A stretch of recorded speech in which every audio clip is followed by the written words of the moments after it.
The following production is rated S for satire. We are not professionals, nor are we clinically depressed. We do, however, suffer from long bouts of indecision and stagnation. Viewer discretion is advised. Welcome to a very special episode of Take That Depression. And why is that a very special episode? Because it's our third episode. I'm Spencer, and this is Kyler. Good morning. How's it going, man? How you doing today? To be honest, I'm a little bit sick, so I'm really happy that this is your episode to cover and not mine. How about you? I'm excited. I cannot believe that already we have 3 episodes. But every day gets a little bit better. I only threw up once this time instead of every time I thought about making a podcast. Good. So I'm really happy to hear it. We're getting there. Some topics we have today that we would like to go over. A couple housekeeping things. Our main topic today will be organization. And the third topic, you know it, you love it, it's why you're here, skill check. Kyler? Thank you. First off, a couple housekeeping things. It was brought to our attention that some people may think that the podcast is about depression. This is not the case. We want to create a podcast that is about getting something done when you may not feel like it or getting out of a slump.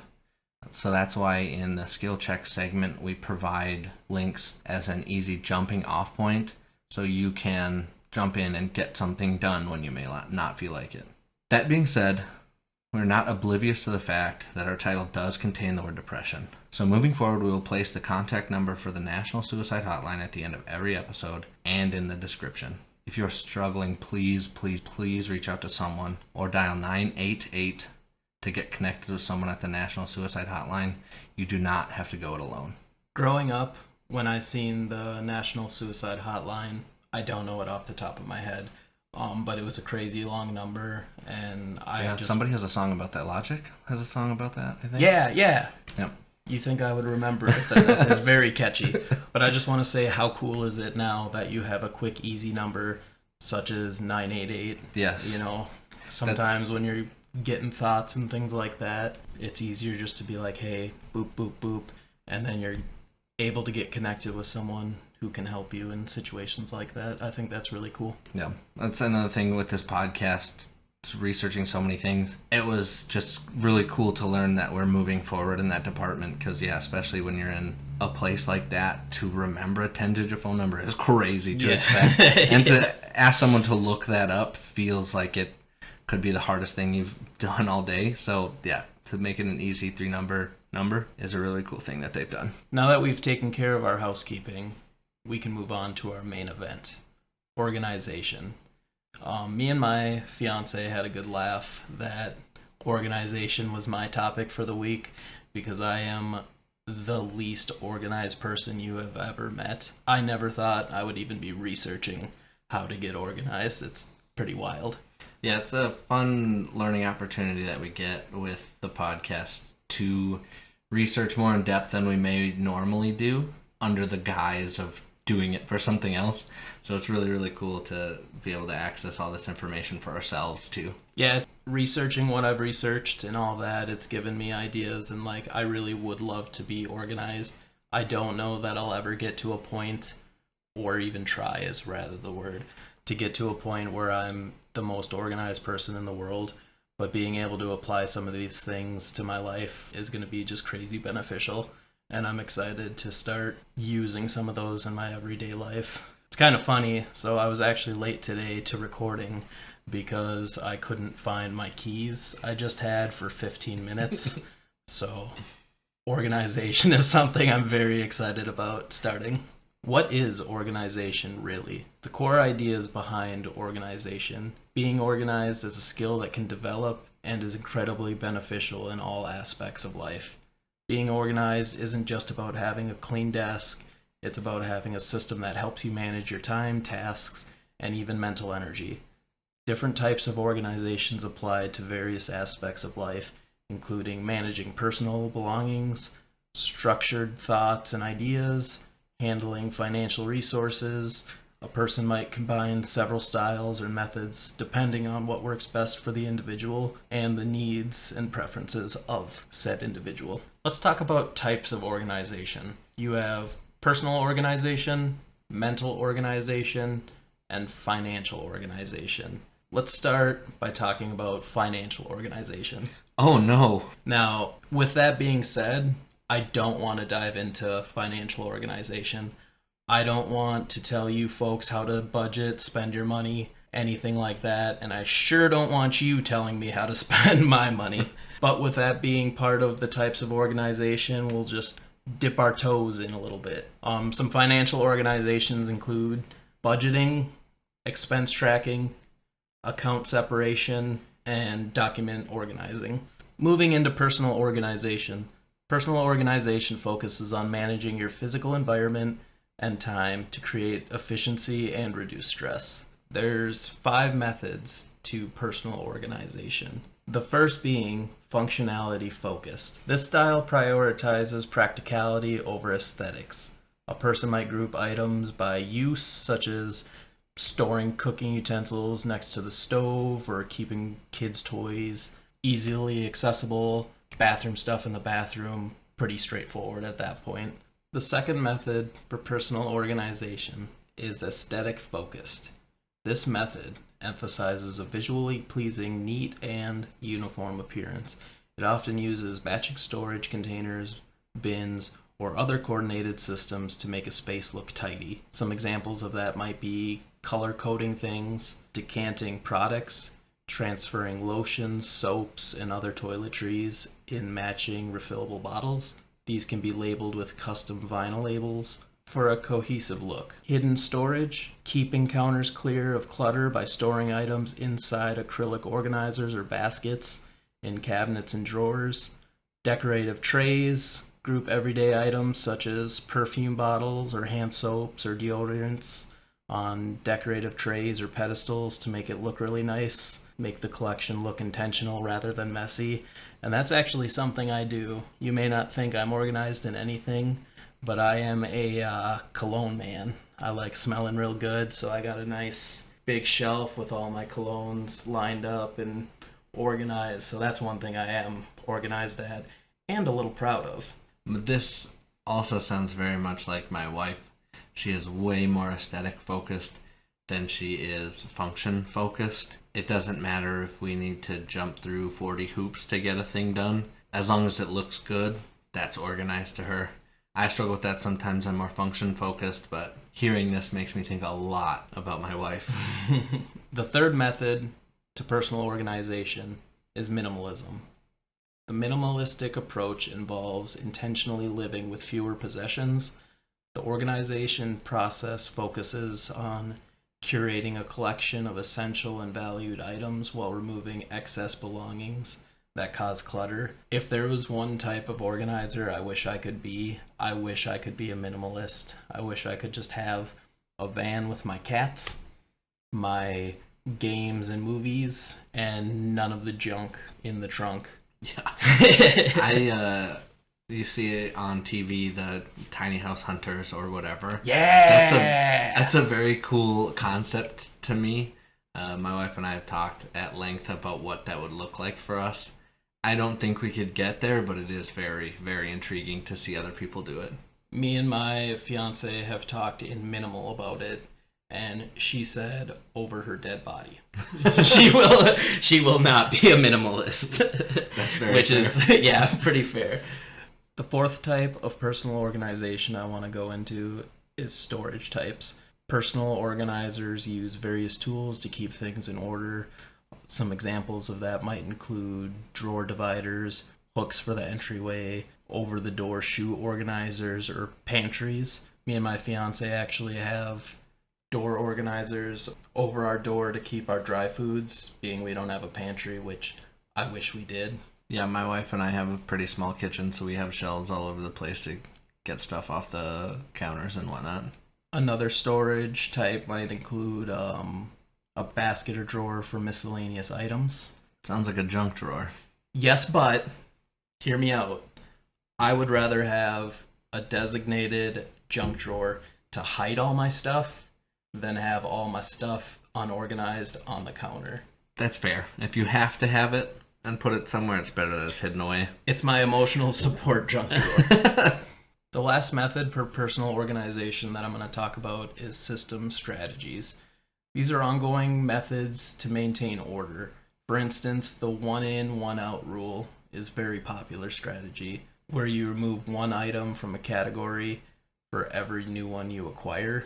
Another example might be if you grab an item, say, from your junk drawer. As soon as you're done with it, you put it right back. You don't say, I'm just going to set it on the table for now, because we all know for now is a trap. Yes. At work, my tools, I have a cutout where all my tools go, and sometimes I struggle, but I really try to put them back as soon as I'm done using them. I'll put my tools back in their cutouts right where they go, because I know that if I say, for now, it'll turn into all night, I'm leaving my tools on top of my toolbox, and then it just gets messy. You and I are not the same, because I also have a tool cart at work with cutouts, and when I'm done with them, they go in a big pile on top, and boy howdy has that not helped me ever once in my entire career there. There's a couple honorary mentions that I think personally fall under the system strategies that I'd like to talk about. One being time management, time blocking, allocating specific blocks of time for different tasks or activities, time management techniques, using methods like the Pomodoro technique for focused work sessions followed by short breaks, routines, establishing consistent daily routines for waking up, meals, work, exercise, and sleep, tasks and goal management, to-do lists, creating updating lists and keep track of tasks, prioritization, identifying and focusing on the most important tasks to achieve goals, checklists and templates, developing a unique template and checklist for reoccurring tasks, physical space organization, decluttering, regular cleaning out unnecessary items from your physical environment. I'm real bad about that personally. I got a computer desk that I now call my work desk because I'm a podcaster now. But I have things, all sorts of things and knickknacks and stuff I don't need, and sometimes that can get a little bit overwhelming. And I do need to focus on separating and decluttering. What do I need with me? My notepad, my pen. I don't need a deck of cards. I don't need little toys and doodads. I was going to interject and say I also could definitely work on decluttering. I'm a bit of a hoarder of little trinkets and knickknacks, and that's something I could definitely cut most of and be okay in my life. But yeah, definitely decluttering I could do better at. I will cut down to one knickknack, but I will not completely remove them. Before I dive into mental organization, I want to remind everyone that I'm not a therapist or a professional, and to take everything I'm about to say with a big, big grain of salt. And if you are a therapist, feel free to comment below and correct anything that we may have misrepresented or gotten wrong. We're here to learn just like everybody else. Mental organization involves structuring thoughts and managing psychological processes to improve clarity, focus, and emotional well-being. Like personal organization, there's 5 approaches to mental organization. Behavioral being the first step. Behaviorism is a school of psychological thought that suggests that mental organization is learned through environmental conditioning. You structure your mind or create habits and routines that lead to desired behaviors and positive outcomes. The second approach to mental organization is cognitive. The approach emphasizes the mind's internal structure and how you organize knowledge.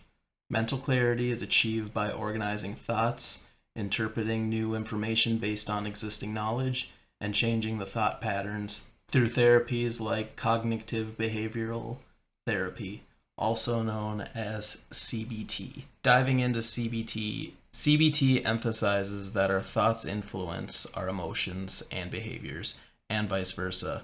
Thoughts, feelings, and behaviors are all interconnected. Identifying and challenging negative thoughts. CBT helps individuals identify automatic negative thoughts that contribute to mental health problems. Developing coping strategies. CBT teaches individuals practical skills and strategies for managing their thoughts, emotions, and behaviors in challenging situations. Focus on the present. CBT focuses on addressing current problems and improving current functioning rather than dwelling on the past. And let me tell you, that's something I do, is dwell on the past a lot. Yeah, you and I both could learn a little bit from this section, I think. Psychodynamic is our third method in mental organization. Originating from psychoanalysis, the perspective focuses on how past experience shape your behavior and mental organization. Therapy is used to explore unconscious forces and resolve past conflicts to achieve psychological integration.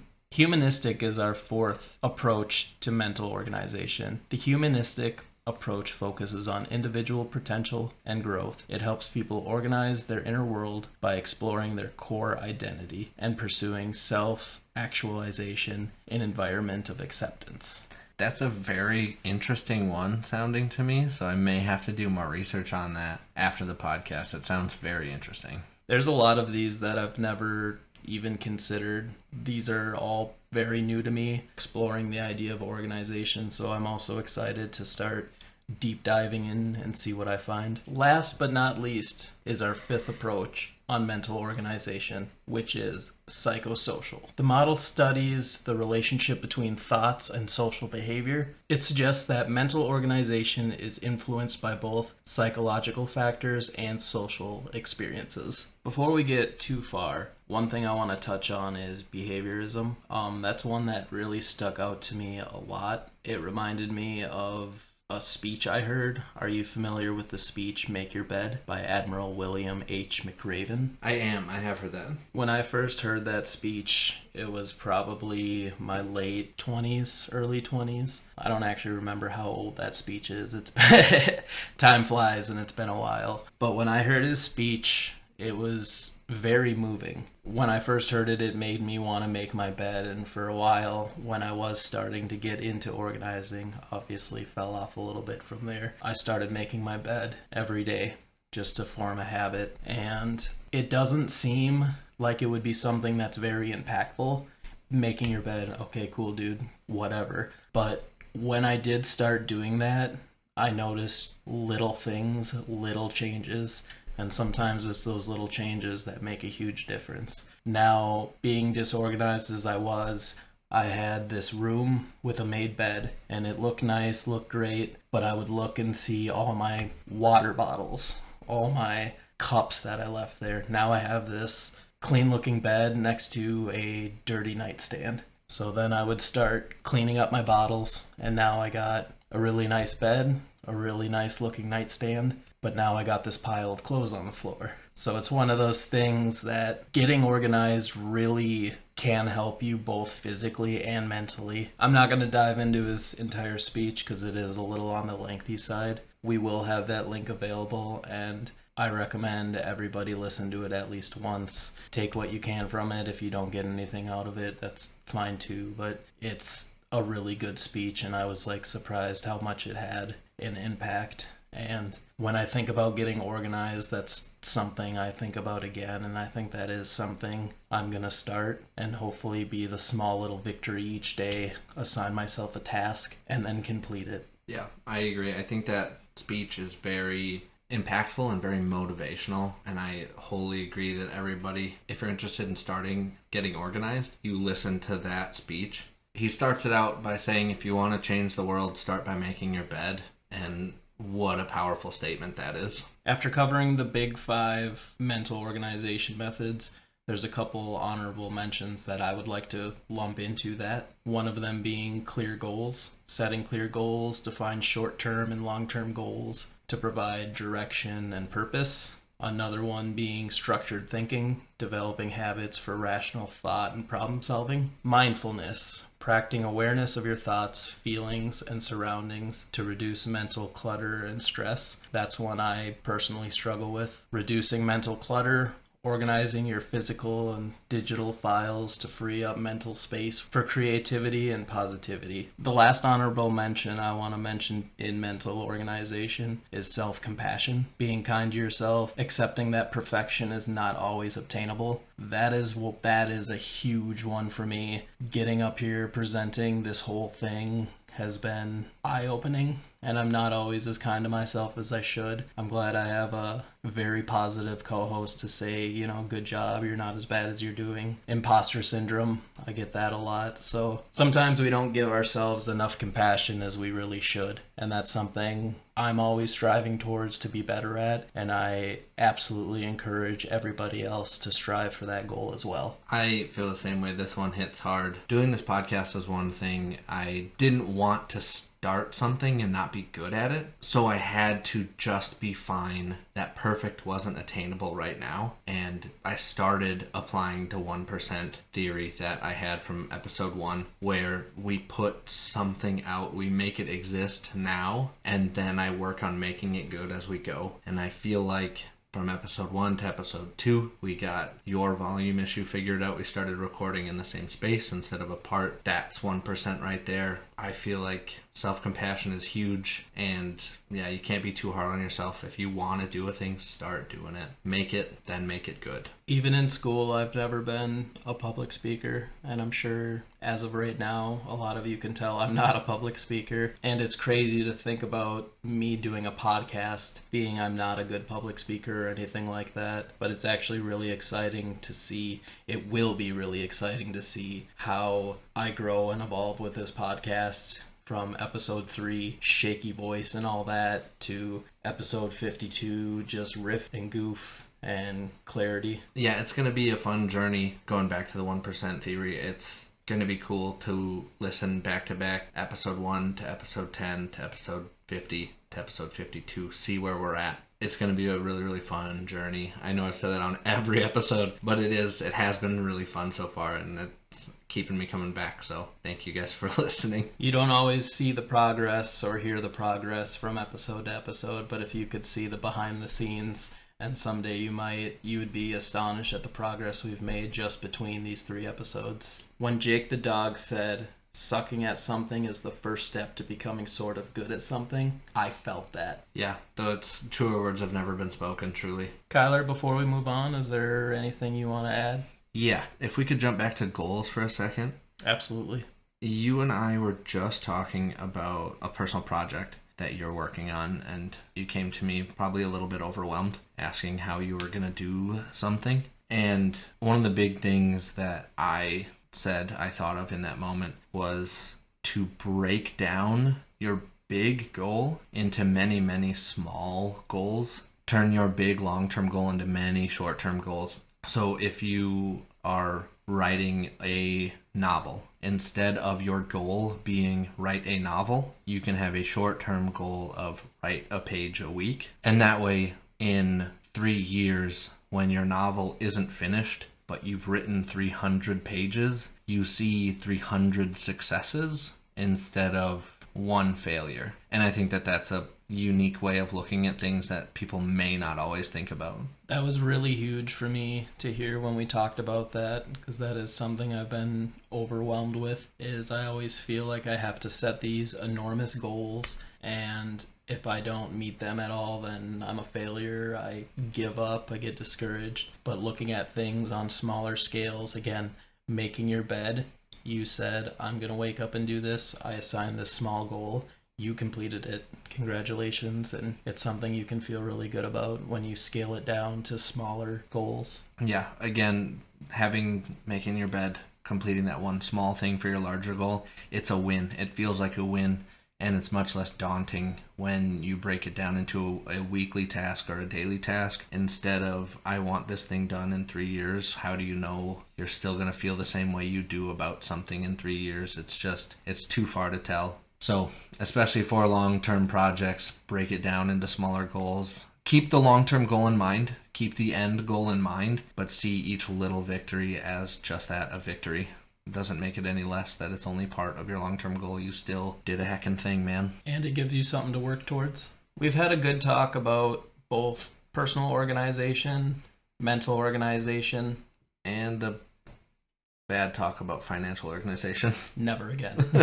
One thing I want to talk about now is how they work together. Personal and mental organization feed into each other. A clean space helps you think clearly. A clear mind helps you plan better. That was something I never even considered while looking this up, and just from past experiences, it's true. I feel if I have a messy house and when I finally get it clean, everything organized, I can sit back on my couch and I just feel fantastic. Yeah, it almost gives you a level of mental clarity that you Yeah, didn't have before. When yeah. your space is clean, then your brain just feels a little bit cleaner. I don't really know how to explain it, but it definitely, I'm sure many people also understand that feeling. But yeah, I said it at the beginning of the episode, but it still boggles my mind, the levels of everything. I just never thought of splitting organization up into personal and mental organization, that it's cool to break it down and really think about each leg of that. It's been a fun dive so far. We've said it before, and I'm sure we'll say it 1,000 more times. I know I will, because I'll ramble on and repeat. But it's one thing that I love about this podcast is, for me personally, things we're learning about. Again, as you just said, you wouldn't think about it. So us having to start deep diving and start learning topics is really an eye-opener. And I'm excited to look back again and start deep diving into each individual topic. And any one of these can apply to me, and I definitely will be trying to apply them to my everyday life. Yeah, I think that's something that this podcast affords us, is we get to learn right along with you guys, and that's super fun for me. We are not regurgitating information that we've known for years. We are learning right with you guys, so it's cool that we get to do this. After wrapping up personal organization and mental organization and talking about how the two work together, I should talk about techniques for both. Calendars and planners are a huge resource to help you, using both digital and paper planners to track events and appointments. I'm personally looking into getting a planner. I had one, I think, in the 4th grade, and I never touched it, never thought I would touch it, still don't think I'll touch it.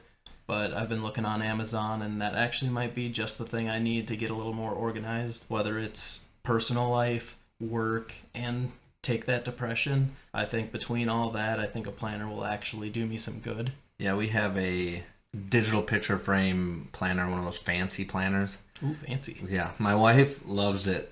It's getting overwhelming now with all of our appointments and things on it for the boy and for us and everything that we have to do. But it does, you just click on it. It's right in our kitchen, so you're making food for the day. You click on it, you see what's happening that day all laid out for you, and you can add things on the fly. It lets you add things to a grocery list that we can pull up on our phone. It's really nifty to help you stay organized in that way. Real talk, I might have to shake you down after this for that Amazon link. I got you, fam.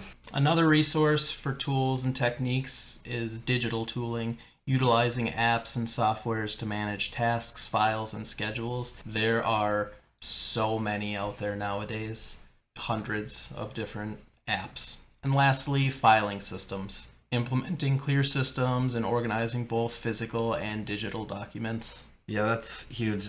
I see some people's computers and how their desktop is just wall-to-wall files, and it just like irks me. So that's definitely something. If you can keep your desktop on your computer clean, I'm sure that also attributes to that level of kind of mental clarity. If you want to change the world, you got to clean up your desktop. And also file naming, I think this I'm uniquely weird about. I went to school for computer information systems, so I have a very specific way in which I title my files, and people that don't title their files in a certain way, I'm going to read them and I just can't discern what's what, and that also kind of drives me up the wall. So having your own kind of filing system for that is also can help you remain organized. That's one thing I love about our partnership is we are very different. All right, Kyler, before we move on to skill check, what are some of these organization steps or methods do you think apply to you? Is there anything that stuck out? Is there anything you wish you'd be a little bit better at? The big one that stuck out to me was the humanistic approach in mental organization. That one sounded the most intriguing to me, and I'm excited to delve more into that once we wrap the podcast. Speaking of wrapping things up, it's time for the main event, skill check. Kyler, would you like to take the lead? Sure. For this week's skill check, I did it on note-taking, seeing as we both said we struggled with that on last week's episode. I wanted to kind of delve into that, and specifically for people like us, I have a link to an article about shorthand note-taking, which is, if you don't know, a way to speed up your note-taking by making words or symbols take less strokes of a pen or pencil. The first thing I'll touch on is there is a Chrome extension that the article links where you can turn one word into a whole paragraph or more if you want to turn the example that they give as busy into a whole eloquently written email about how they can't handle a certain task right now because they have too much on their plate. And the thing that they show off in the article is that through this Chrome extension, they've saved about 5 hours of typing time. So that's a really interesting thing to note if you take a lot of notes on your computer. Now, if you're using paper to take notes for whatever reason in a business meeting where you guys can't have laptops or whatever, there are extensive shorthand systems that seem like totally different languages and take just as long to learn. Some of them look like the dragon language from Skyrim or something else. They do, however, in the article talk about the Ford improved shorthand, which allegedly is learnable in about 15 minutes, and they say as much in the article. And if you're interested in that, I would highly recommend that you take a peek at that. It looks interesting. I don't wholly understand it, but I didn't look too much into it. One of the options that they give you if you don't want to learn a shorthand model is to create your own shorthand using mnemonic glyphs, which are little pictures to replace common prefixes or suffixes in words, and also to replace function words like there, and, the, or with. As an example, you would turn the suffix of procrastination, that sounds like shin, into a drawing of an abstract leg with the focus being on the shin area. That's the example they give in the article, and they turn TION, a 6-stroke combination of letters, into a 2-stroke drawing, so you reduce it by 2/3. Again, the main focus of shorthand is to reduce pen or pencil strokes when taking notes. So if you're going about creating your own shorthand, if you can even save yourself 1 pen or pencil stroke, that's a win, and you can take more notes than you would have before. But again, that will be linked below. It is an article on shorthand and how to take notes better. Spencer? Perfection, Kyler, thank you. My skill check this week is basic social media management. And you might be asking yourself, hey Spencer, why did you choose that for your skill check this week? And I'll be happy to answer. The reason is because Take That Depression now has a Facebook page. Kyler's the chief editor and edits our podcast, and he's put me in charge of the social media platform. So what that means for me is learning better content creating, how to advertisement, how to better reach you guys and keep you engaged and excited for new information, new episodes, a better understanding of analyzing performance to build our brand online and foster a community, which at the core of things is our mission statement. It's also nice because, like you said, you're computer illiterate. I am social media illiterate. So it's very nice that we have this sort of yin and yang partnership going on where I can do the editing, whatever, and you can handle the social media platforms. That's been really nice for me to not have to take that on. I've been really liking that too. I think both of us are very interested in learning our respective roles. So it's exciting to have, like you said, yin and yang partnership. You can check out the links in the description for all the things I'm learning on how to perform basic social media management skills and how that differs from running your own personal social media account. All right, I think that brings us to the end of our episode.